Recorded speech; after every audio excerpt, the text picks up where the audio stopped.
Hello, my name is Henk Kummerling.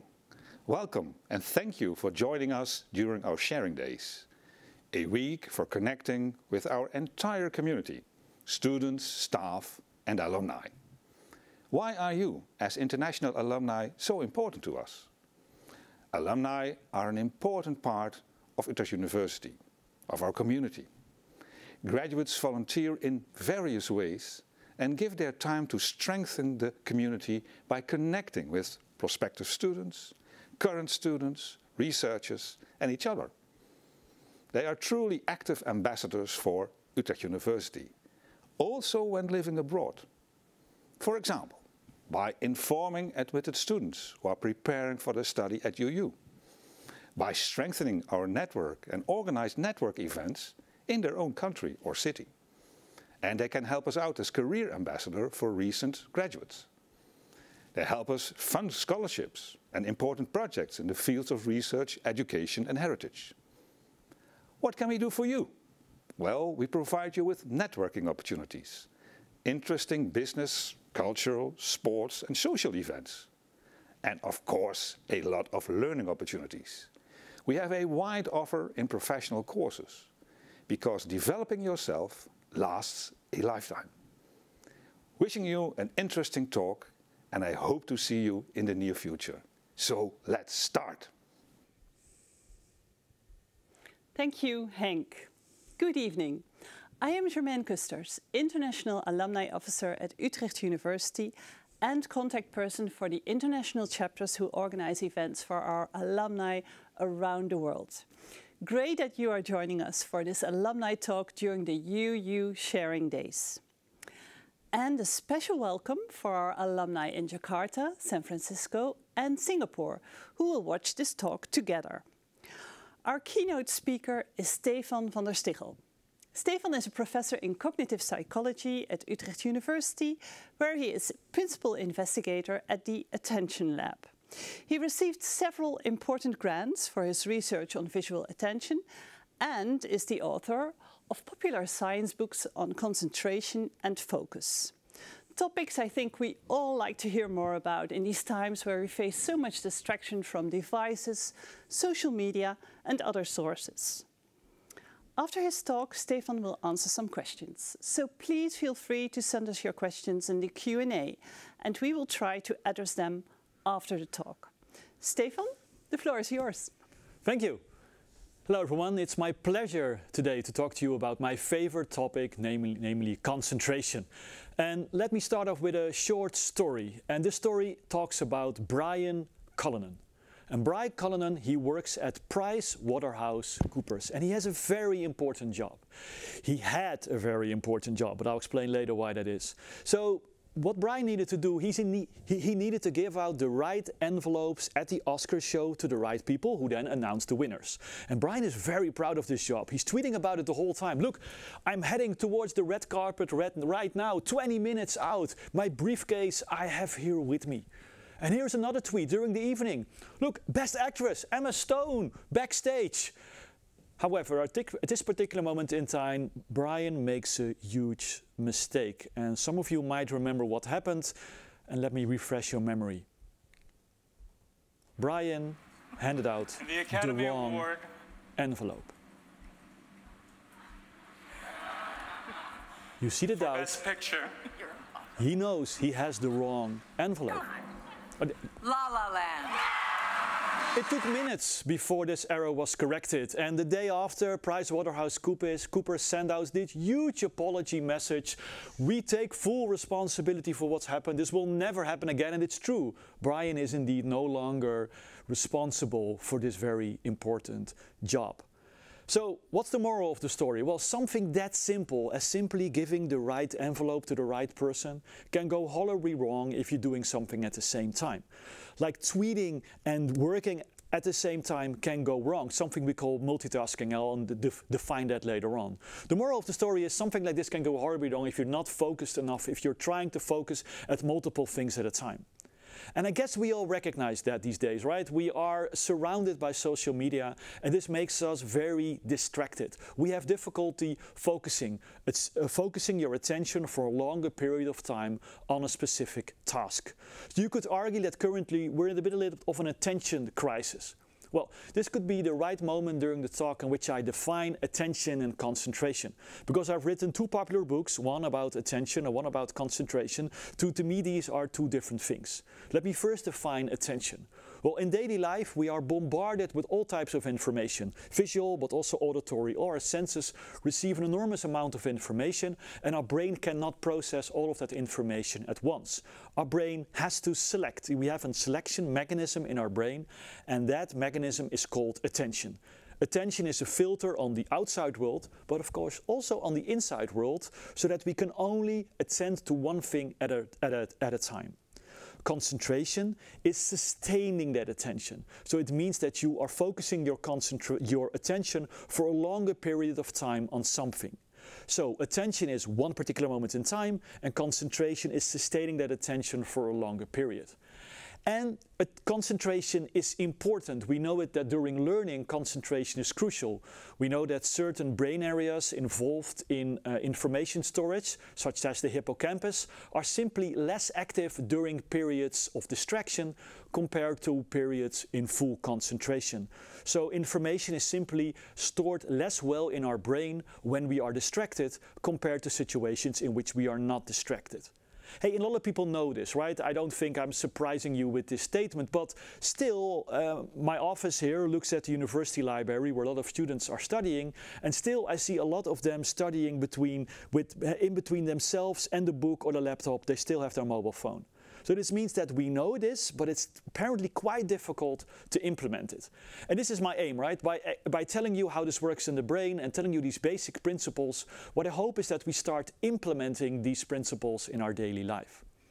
So this is an interesting picture, and I think some of you can relate to this picture, and it's very much a sort of sign of the times. This picture actually went viral for the wrong reasons, unfortunately, because we later discovered that these kids were actually doing a home assignment on the Nachtwacht. They were actually working on an assignment on their mobile phone. But still, I think we all recognize, also from ourselves, that we are so caught up with our mobile phone that we sort of lose track of the world around us, and we simply have less situational awareness. And also, when we go outside, the competition for our attention is fierce. Like, companies know that if they want to convey a message, they have to capture your attention. Information that is not attended is simply ignored. Everything you might have heard about unconscious influencing, well, that's not really correct. I don't know whether you're familiar with the replication crisis in psychology, but that very much has to do with all these types of unconscious influencing. You cannot present a message and then somebody will start behaving differently if you've not captured this person's attention. Attention is crucial for information to be stored in the brain. So you need to capture someone's attention in order to convey a message. I can talk whatever I want, but if you're not attending to my talk, I will not be able to bring my message across. So attention is crucial for communication, for successful communication. So therefore, the competition for our attention has become quite fierce. Because we can only attend to one thing at a time, it therefore means that only one message can ultimately be the winner. So, according to Wikipedia, our attention span is now decreasing with time and with distractions. In 2000, it was 12 seconds. In 2013, it was 8 seconds. And this is then less than a goldfish, because the goldfish can concentrate for 9 seconds. This is on Wikipedia, so it's correct, right? Well, it's actually not. There's absolutely no scientific evidence to back up the claim that our attention span has decreased over the years. This doesn't mean it's not true. We simply do not know. I think as psychologists I have to be very clear of the limits of my profession, and this is one of them. There is simply no data to back up the claim that our concentration span has decreased.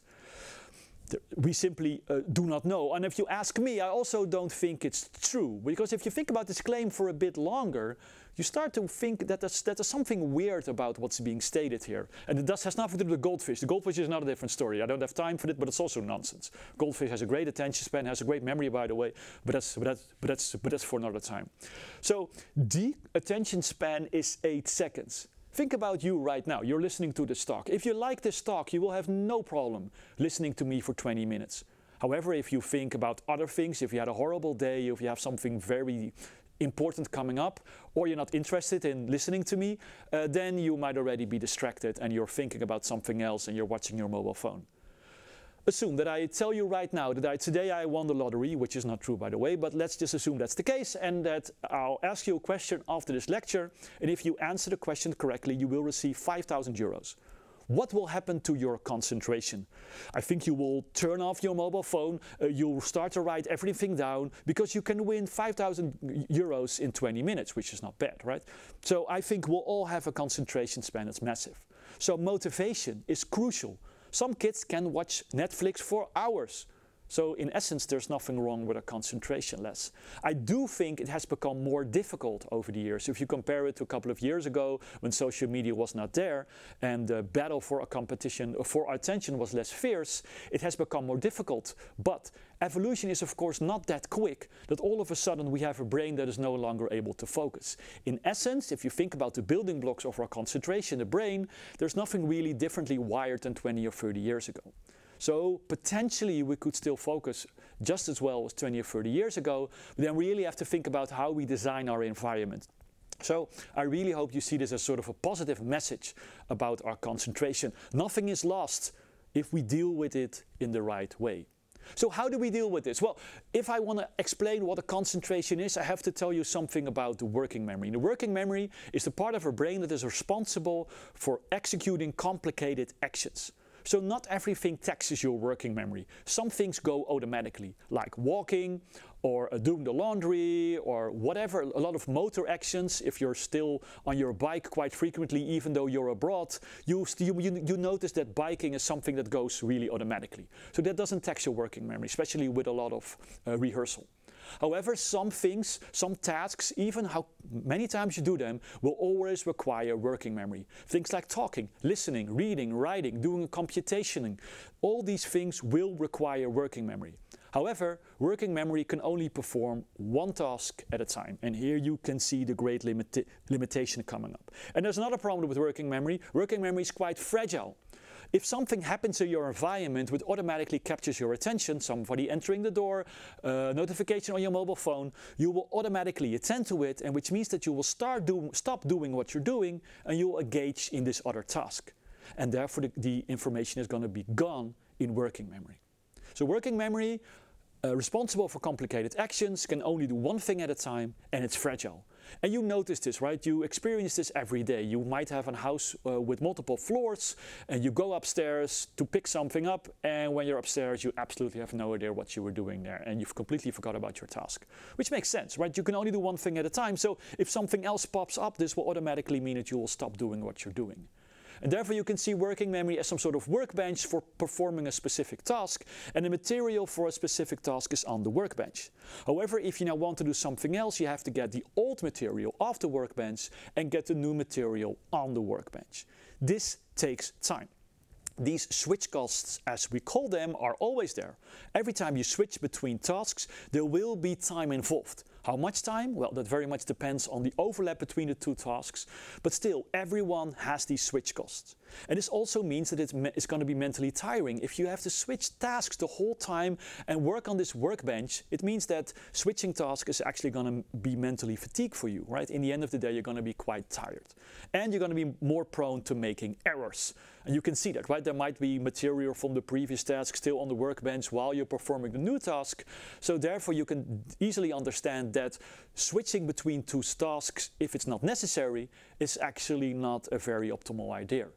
Therefore, multitasking does not exist, and that was the problem of Brian Cullinan, right? He tried to multitask, but he made a mistake. If you define multitasking as doing two things at the same time that both require working memory, that's not possible. Nobody can do it. What you're doing then is you're switching between these two tasks all the time, which is going to be, then your task is going to take a lot longer, you're going to make more errors, and you're actually going to be more tired at the end of the day. By the way, males and females are just as bad in multitasking. That's another myth we can get out of the way. Nobody can really multitask. I'm not saying multitasking is wrong, right? I have kids, and when I'm cooking, I'm keeping track of what they're doing, and I'm making the dinner at the same time. That's at that particular moment is quite the optimal situation. This will mean that it will take longer for my dinner before dinner is ready. I might be a bit tired, and the dinner might not be as tasty, if that's a possibility in my case at all, because I'm a relatively bad cook.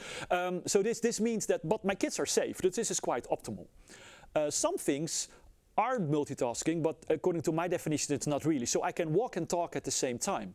But because walking doesn't tax my working memory, I can easily combine those two tasks.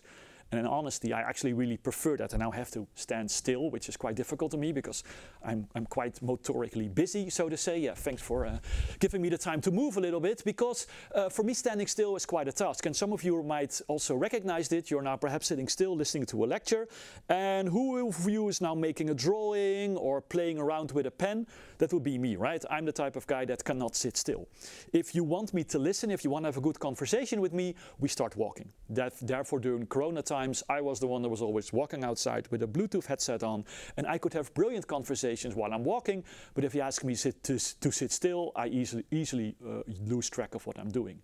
Children with ADHD, they are actually only able to learn where they are allowed to move. What happens to a kid with ADHD who you ask sit still and listen? This person might sit still but is not listening, because for them sitting still is actually a task, and therefore they might sit still but they will not be able to listen. It's difficult to understand it if you don't have this, but some of you might recognize it. If you're just as busy like I am, then you might recognize that moving is actually important. But that's a different story. This is not multitasking. Multitasking is trying to do both things at the same time that both require working memory. And that's definitely not possible. A lot of you are working perhaps in these open office spaces. Kantoortuinen is, as we call them in Dutch.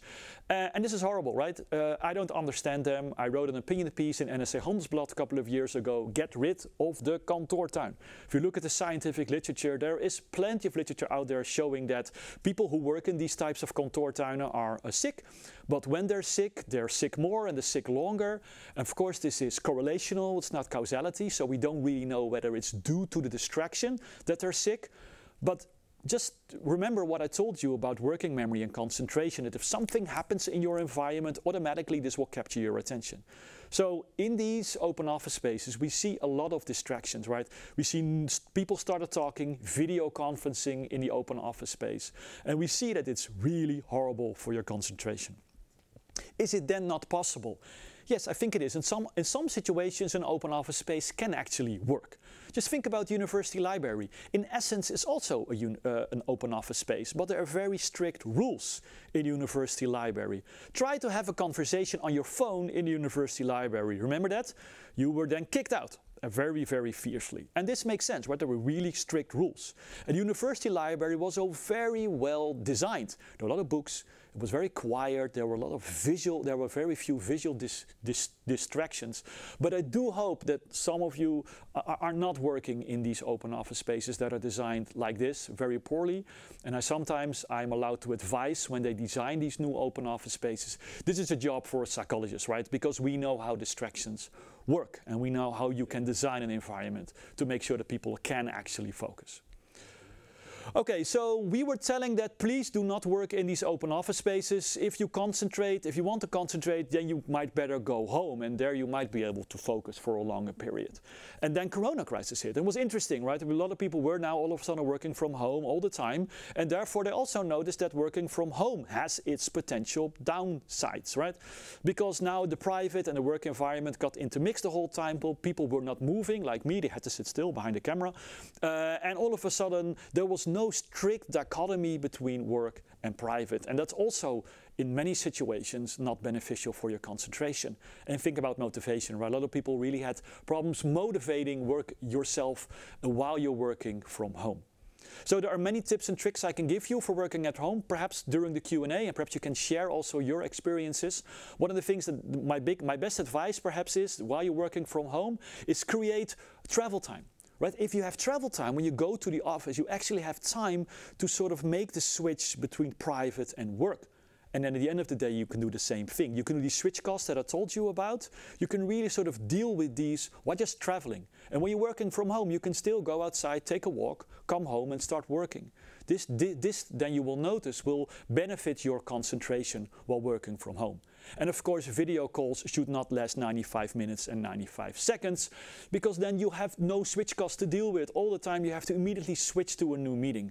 At the Rabobank here, I know the typical video conference is by default 40 minutes. And I think that's actually a really good idea.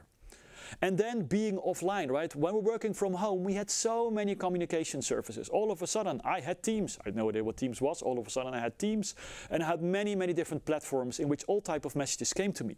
So while working from home, you should design your environment in such a way that you can actually concentrate and not create an open office space in your own work environment while you're working from home.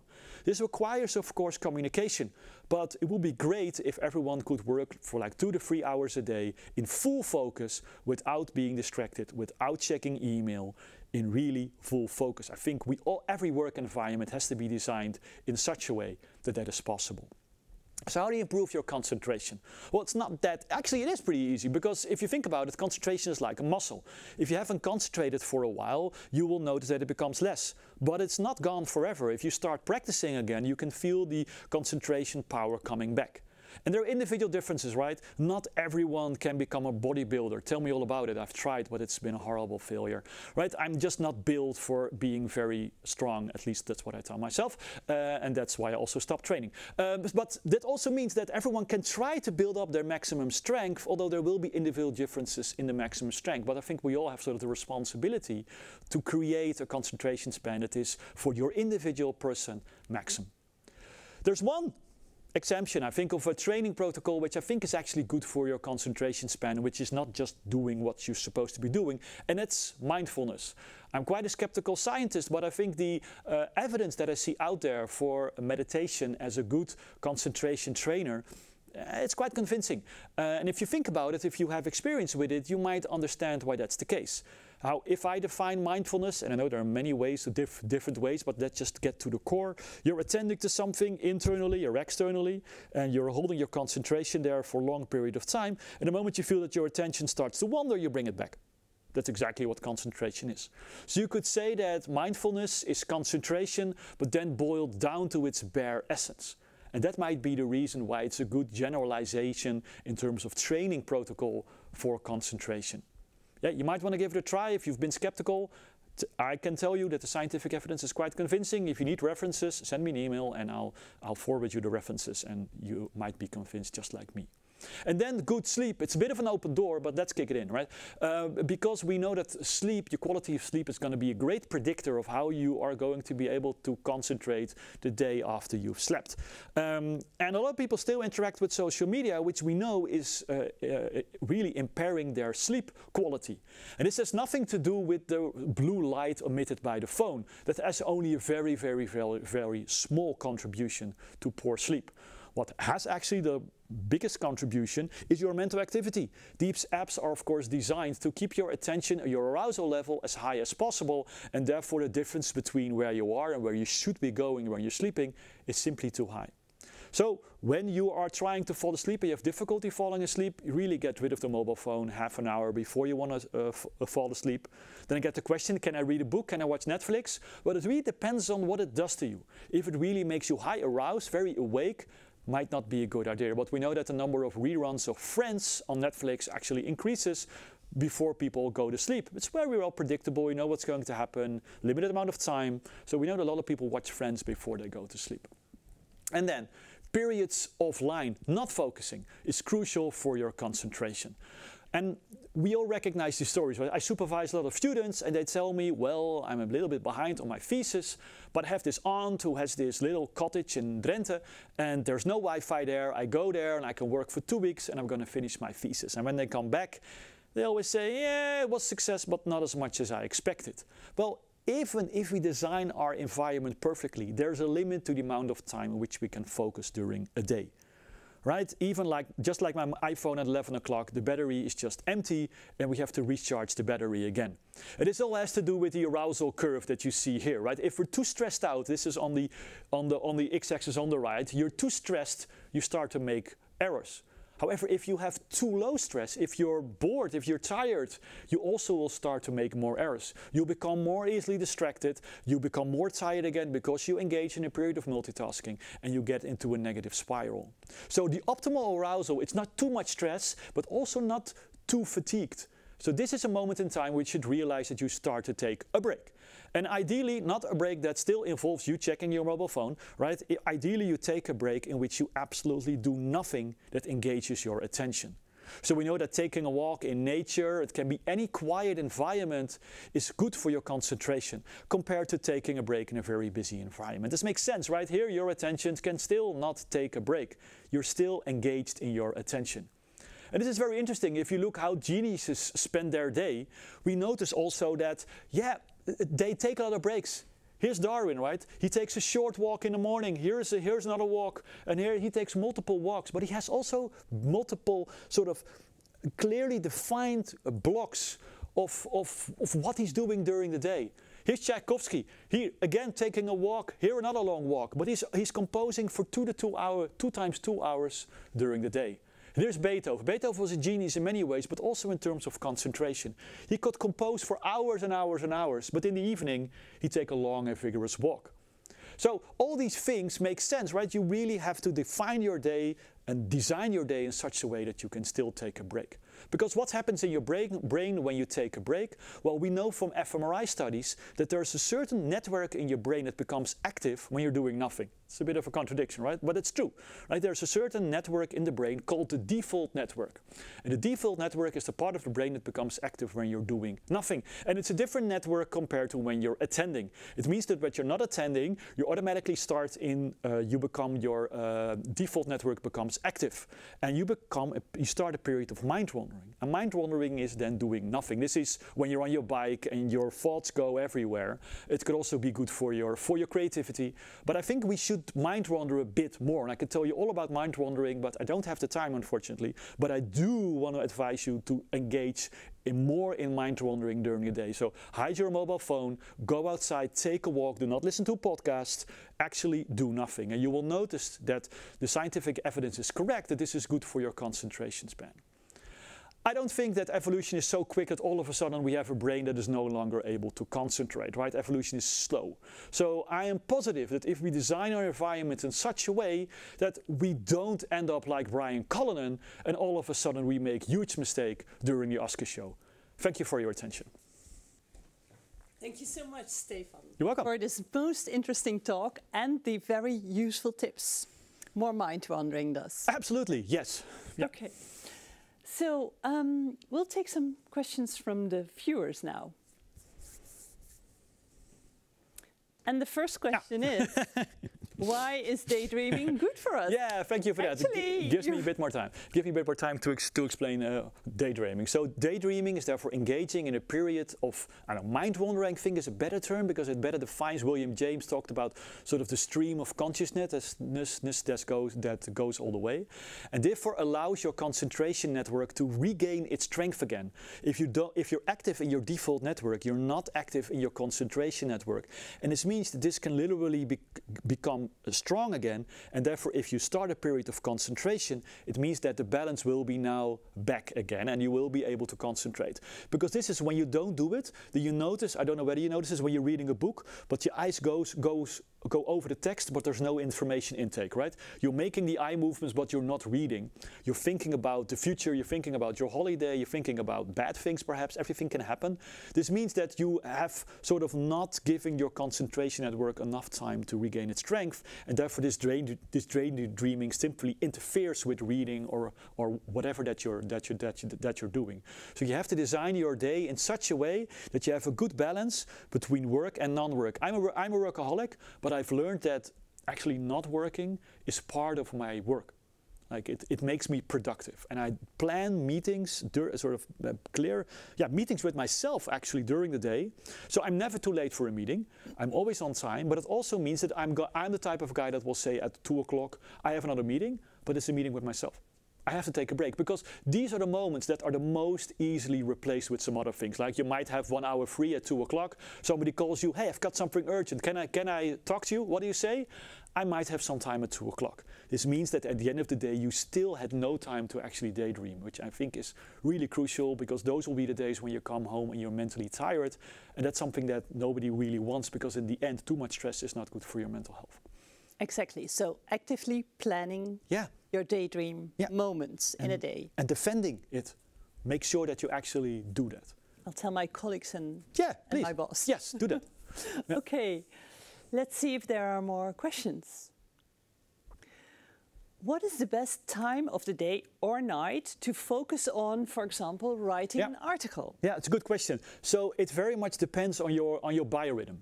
So there's this method called Eat That Frog, and that method tells you that you have to do the most complicated thing first during the day. So when you wake up, you eat that frog, you write the paper, and then you're done with that thing. But you might not be a morning person like me. I'm more like an evening person, so I'm most productive in the evening. Therefore, it means that I'm doing the simple things during the day, and I'm planning my day such that I might have a productive hour in the evening. Just like one of the people that I just showed you, where I think it was Darwin, who still had a productive hour at 10 o'clock. So I not want to compare myself to Darwin, but it is sort of the same way. Like it is, I'm productive at 10 o'clock. So this also means that during the day I might do a little bit of running or a little bit of sport exercise, because I know that if I do it in such a way, I might have that productive hour in the evening. So it very much depends on your biorhythm. If you're an evening person or a morning person, there's not an ideal way to sort of to spend your day that holds for everyone. And therefore the Corona period was interesting, because a lot of people could then design their day in such a way that it very fit their own schedule and their own biorhythm. And I think this 9 to 5 is nice for people meeting each other, but for some people it might actually be better to sleep longer or to start earlier. So this is a very individual thing, and I think this neurodiversity is something we should evaluate and value a bit more.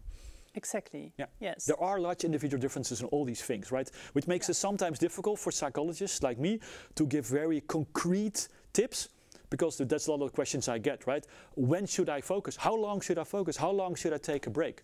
All these things very much depend on your own rhythm. Every brain is different, which makes psychology a very interesting field, but also very, very complicated. I understand. Is the after lunch dip? Yeah, that's something we all, that's all true. have? Yeah, everyone has an after lunch dip. While you're eating, your body is busy digesting all the food, and this also takes some brain capacity. So that's something we all have. Okay, good to know. Let's see if our viewers have more questions. That's a good one, I think. Yeah. Why do we enjoy distractions so much? Why do we enjoy distractions? Well, first of all, when we look at our mobile phone, for instance, like a notification, this notification, it can potentially be very valuable. So we've given now this lecture, and when I'm done with this, I might have a very important message, but I don't know. So when I was young, the postman only came once a day, and that were the letters during that was all I was receiving that day, right? And many times I didn't even have anything, but I knew 1 o'clock he came, but there might be new. But now the postman comes the whole time. And we know that the brain is very fond of new information, because new information is like considered to be a reward. So this means that if you have, so for instance, you're watching this lecture right now and you feel in your pocket, so you might have an incoming message. You don't know who it is. It might be very interesting, it might be very boring, but we know that rewards that are unpredictable are more valuable than rewards that are very predictive. So if you think about addiction, what's so addictive if you don't know if it's going to be rewarding, yes or no? Therefore, slot machines are so addictive to many people, and therefore you can consider distractions some sort of slot machine, because you don't know what it's going to be. Because how do you find out? Well, then you attend to it, and then you find out, oh shit, there's notification for a cat movie, and I should have just continued working. So it's just the potential new information that might be valuable that is so enjoyable about distractions. Okay, good to know. Let's see, any more questions? Does attention work differently for children? Yes, it does. So attention is controlled by a brain area called the frontal cortex. And the frontal cortex is the part of the brain that matures the latest. When you're 20, 21, 22, this is the moment in your life when your frontal cortex has optimal strength. And the frontal cortex is very important in ignoring distractions and focusing attention for a longer period of time. So for concentration, the working memory I told you about is actually housed in the frontal cortex. And this takes time to develop, so that means that younger kids are more prone to distractions. If something happens in their environment, their attention will be automatically captured. For some of you, I might have bad news, because when you become older, the frontal cortex again becomes less powerful, and you will also experience that you will have more, are more prone to distractions when you become older. When you're young, of course, you also have the fear of missing out, right? So that addiction to new information is even stronger when you're older. But still, if I watch my parents, when they get a notification, they also immediately grab their phone. So I think it's something that holds over the generations. I think so too. Yeah. Exactly. Let me see if there are more questions from the audience. Yes, does physical exercise like sports improve our concentration? Yeah, we don't really know a lot about it. We do know that physical exercise, I have thinking about it, because I know there's a lot of replication problems here as well, whether sports is good for your brain. I have to say, the literature is just doesn't have a final answer there. So it's quite complicated to know. What I do know is people like me, who simply have a lot of motor energy, for them it's quite crucial that they exercise a lot, because if you're very busy and you have to focus and sit still, it's really good to have less motor energy. But you could argue that a healthy brain is also going to be good for your concentration, but whether exercise is actually good for your brain, it's quite debated, and it's something we have to find out in the next couple of years. So no definitive answer there. So more research needed Absolutely, there. yes. I'm sure. Yeah. Okay. Thank you so much. You're welcome. Again, Stefan, this was very interesting and very useful tips. Great to hear. And thank you all for joining us today. For those who would like to have another look at this talk, we will send the link in the next few weeks to all of you. And if you have any plans to set up a UU alumni network in your city, region or country, do not hesitate to contact me. Many greetings from Utrecht, and hope to see you soon again.